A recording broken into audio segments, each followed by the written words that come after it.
Pada hari ini, Rabu, tanggal 9 April, bertempat di Direktorat Kriminal Umum Polda Jabar, kami melaksanakan siaran pers tentang ungkap kasus tindak pidana pelecehan seksual. Direktorat Kriminal Umum telah bertindak dengan cepat dengan melakukan penyelidikan dan penyidikan kurang lebih dari 20 hari sehingga telah berhasil menetapkan tersangka pelecehan seksual. Jadi ini siaran pers ini merupakan salah satu counter bahwa isu negatif yang beredar bahwa tidak pidana ini tersangkanya tidak ditahan itu tidak terbukti dan tidak benar. Dan apabila ada konten maupun juga media yang menyampaikan itu bahwa itu saya pastikan tidak benar atau hoax. Demikian juga adanya isu bahwa kasus ini tidak diproses hukum, itu juga tidak benar. Dan apabila ada konten di medsos maupun di media apapun, itu saya nyatakan tidak benar dan hoax. Kami sampaikan bahwa perjalanan dari pengungkapan kasus ini adalah dasarnya dari laporan polisi. Nomor LPB 124 3 Romawi 2025 SPKT Polda Jabar pada tanggal 18 Maret 2025. Kemudian untuk TKP ini gedung MCHC lantai 7 Rumah Sakit Hasan Sadikin.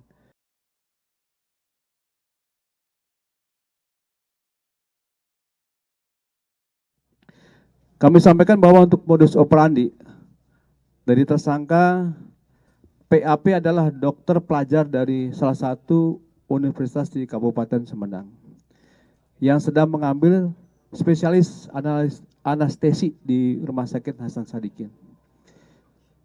Modus tersangka PAP yaitu melakukan pengecekan darah terhadap keluarga pasien, yang mana korban merupakan anak dari salah satu pasien yang dirawat di Rumah Sakit Hasan Sadikin.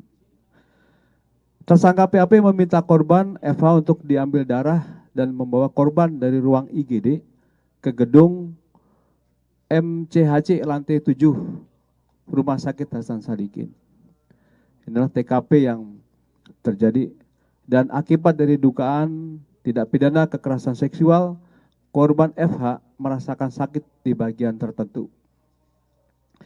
Uraian singkat kejadian pada tanggal 18 Maret tahun 2025 sekitar pukul 01 WIB, tersangka meminta korban untuk diambil darah dan membawa korban dari ruang IGD ke gedung MCHC lantai 7 pada pukul 01 WIB. Jadi jam 1 dini hari ini. Dan meminta korban untuk tidak ditemani oleh adiknya. Dan setelah sampai di ruang nomor 711, tersangka meminta korban untuk mengganti pakaian dengan baju operasi warna hijau dan meminta korban untuk melepas baju dan celananya. Tersangka memasukkan jarum ke bagian tangan kiri dan tangan korban kurang lebih 15 kali. Percobaan kemudian menghubungkan jarum tersebut ke selang infus. Setelah itu tersangka menyuntikkan cairan bening ke selang infus tersebut dan beberapa menit kemudian korban merasakan pusing lalu tidak sadarkan diri. Setelah tersadar, korban diminta untuk berganti pakaian kembali dan diantar sampai lantai 1 di gedung MCHC. Setelah sampai ruang IGD, korban baru sadar bahwa pada saat itu sudah pukul 04.00 WIB. Lalu korban bercerita kepada ibunya bahwa tersangka mengambil darah dengan 15 kali percobaan dan memasukkan cairan bening ke dalam selang infus yang membuat korban tidak sadarkan diri. Kemudian saat korban buang air kecil, korban merasakan perih di bagian tertentu yang terkena air. Kemudian kita tetapkan tersangka saudara PAP atau Priguna Anugrah Pratama. Pekerjaan dokter pelajar yang sedang mengambil spesialis anestesis di Rumah Sakit Hasan Sadikin. Alamatnya Kota Pontianak, ini sesuai dengan KTP, dan Kota Bandung tempat tinggal saatnya ini. Kemudian korban atas nama inisial saudari FH, pekerjaan karyawan swasta. Alamat Kota Bandung. Saksi-saksi, telah dilakukan beberapa acara pemeriksaan terhadap 11 orang saksi terdiri dari Ini ada Eva sendiri sebagai korban, ada ibunya, kemudian ada beberapa perawat, ada kurang lebih 3 perawat, dan adik korban, kemudian dari farmasi, dokter, dan pegawai Rumah Sakit Hasan Sadikin, dan juga apoteker. Dan Ditkrimsus juga akan meminta keterangan ahli untuk mendukung proses penyidikan ini. Kemudian dari hasil penyelidikan dan penyidikan ini, kita telah mengamankan barang bukti yang sudah tergelar di depan kami ini. Ya. Ini terdiri dari 2 buah infus full set, kemudian 2 buah sarung tangan, 7 buah suntikan. Ya. Ini ada lengkap semua di sini. Kemudian 12 buah jarum suntik, 1 buah kondom, 2 buah obat merek Propofol, ya, 2 buah obat merek Mitadif, Midazolam HCI, kemudian 2 buah obat merek Fentanyl Citracid, kemudian 1 buah obat merek Rocuronium Bromide, ya, dan sebagainya, ya. Dan ini ada terakhir yang ada di data kami adalah 1 buah baju lengan panjang warna hitam dan 1 buah celana panjang warna putih dengan corak warna hitam. Kemudian untuk undang-undang dan pasal yang kita tetapkan, Direktur Umum Polda Jabar telah menetapkan untuk pasalnya adalah pasal 6C Undang-Undang Nomor 12 Tahun 2022, yaitu tentang tindak pidana kekerasan seksual. Adapun ancaman hukumannya dipidana dengan pidana penjara paling lama adalah 12 tahun. Demikian dari kami, Kapitumas Polda Jabar menyampaikan hasil daripada rangkaian keberhasilan dari Direktur Umum Polda Jabar telah mengungkapkan kasus ini. Dan selanjutnya kami dari rekan-rekan media, apakah ada yang beberapa bisa ditanyakan kepada kami, nanti akan kami tampung. Ya, silakan. Mungkin ada yang langsung. Ya, silakan.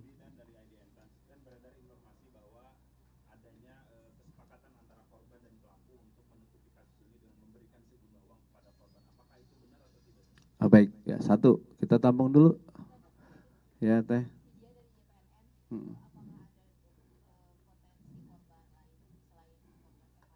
Oke, 2, ya 1 lagi.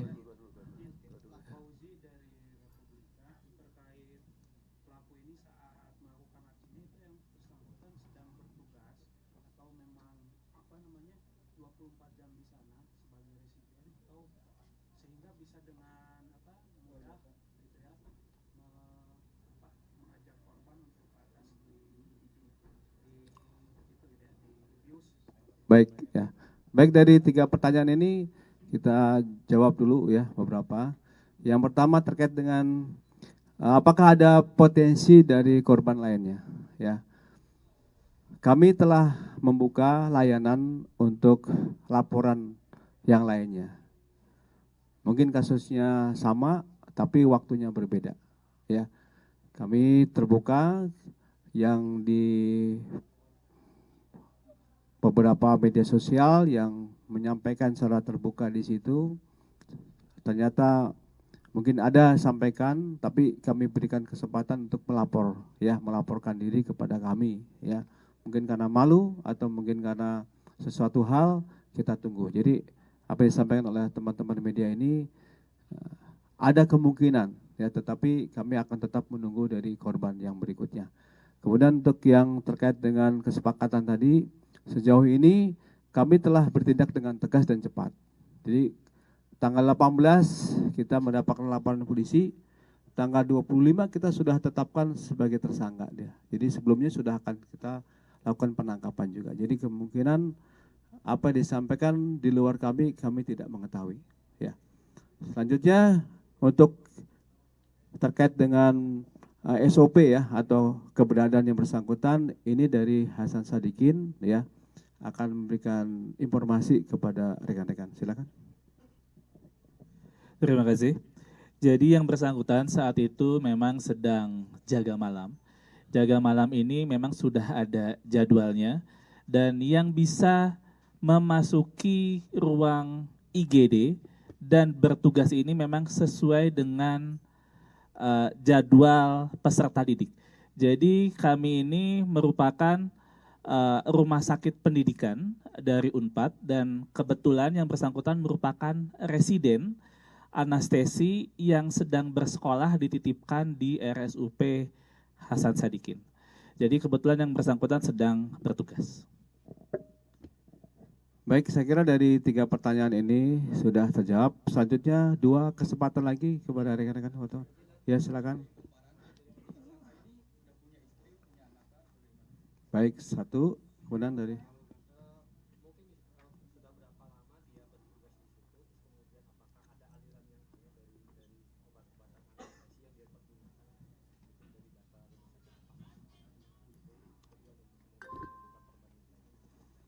baik, dari 2 pertanyaan ini ya, nanti terakhir sesi terakhir ya, kami sampaikan bahwa yang bersangkutan memang setelah berkeluarga. Ya, informasi yang kami dapatkan dan beliau berasal dari kota di luar dari Jawa ini, ya, sesuai dengan KTP tadi, ya. Kemudian yang bersangkutan nanti ini dari rumah sakit akan bisa menjawab. Yang dilaksanakan rumah sakit sudah sesuai dengan SOP dan juga saat itu yang bersangkutan memang sedang bertugas dan memang seluruh yang dilaksanakan di RSUP Hasan Sadikin sudah sesuai dengan standar operasional. Terima kasih. Pengambilan darah itu atas permintaan dari dokter yang utama atau memang inisiatif sendiri gitu? Baik, nanti akan dijawab lebih lanjut. Kami berikan kesempatan kepada Direktorat Umum ya, Polda Jabar untuk menyampaikan tambahan daripada rilis ini. Waktu dan tempat kami persilakan. Baik, dari pertanyaan saja. Tadi sudah, mungkin dari yang lainnya? Ya. Ya.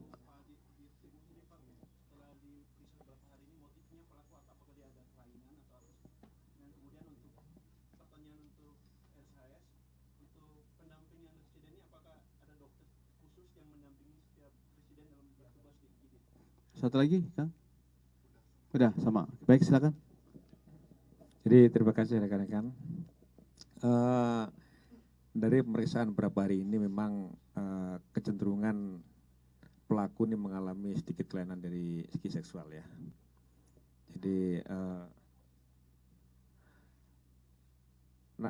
begitu juga dengan hasil pemeriksaan dari pelaku ini nanti kita akan perkuat dengan pemeriksaan dari psikologi forensik, ahli psikologi maupun psikologi forensik nanti untuk tambahan pemeriksaan sehingga kita menguatkan adanya kecenderungan kelainan dari perilaku seksual pelaku. Itu. Untuk berikutnya silakan Pak. Jadi di sana itu pada saat jaga itu sebetulnya ada yang pasti ada DPJP, dokter penanggung jawab pasiennya, dan memang ini sudah sesuai dengan SOP dan juga sesuai dengan yang dilaksanakan di rumah sakit. Tetapi mungkin juga dari terduga ini memang melaksanakan di luar SOP itu. Terima kasih. Baik, apakah cukup dari teman-teman? 1, Kompas, dari, silakan. Setelah itu baru Teteh. Ya, silakan. Ada?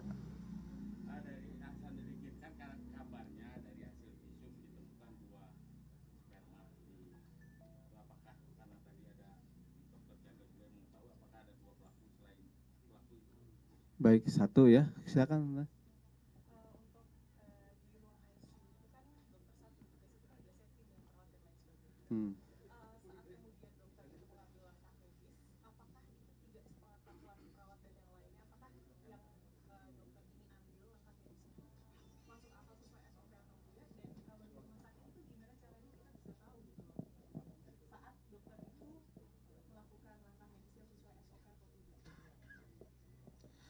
Jadi di rumah sakit itu dokter ini merupakan tadi yang saya jelaskan menjadi dokter peserta didik dari Universitas Padjadjaran yang sedang mengambil sekolah spesialis di kami.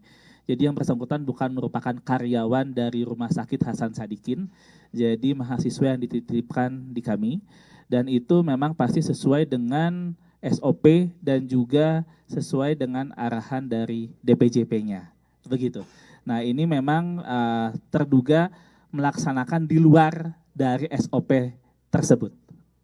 Berarti pengambilan darah dengan cara dibius itu Beda, pengambilan darah dengan dibius itu beda. Itu ruangan khusus atau ruangan perawat? Nanti mungkin kita akan lebih lanjut, kita mungkin saat ini pertanyaannya mungkin cukup, nanti mungkin kita tampung dahulu. Baik, saya kira demikian rekan-rekan sekalian. Ya, terima kasih atas kehadirannya dan rekan-rekan telah diberikan asupan informasi yang begitu lengkap. Demikian akhirul kalam. Wabillahi taufiq wal hidayah. Wassalamualaikum warahmatullahi wabarakatuh.